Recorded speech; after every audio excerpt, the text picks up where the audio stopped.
Hi friends, welcome to my channel. आसतु आज जानिबा बेनिफिट्स ऑफ नॉर्थ डायरेक्शन।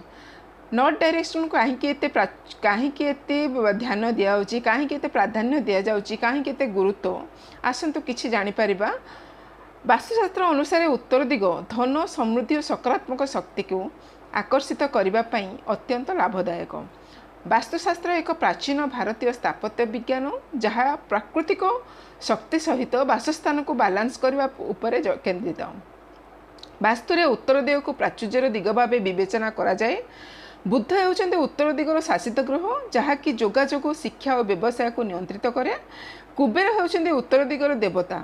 उत्तर दिग को मुह करथिबा घर आर्थिक समृद्धि को आकर्षित करे और बासिंदा मानक अभिवृद्धि प्रचुर सुजोग प्रदान करे।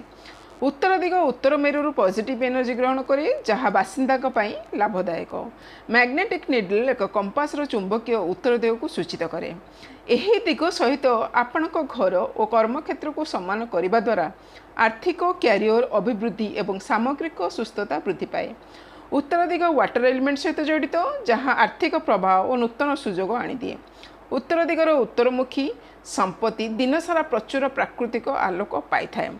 सो उत्तर को आमे उत्तर डायरेक्शन को जदि आमे तार प्रतिकार करि परिबा, वास्तुशास्त्र रे तार दोष को जानि परिबा, तार प्रतिकार करि परिबा, आमे सुख समृद्धि आम लाइफ रे पाई परिबा। Thank you.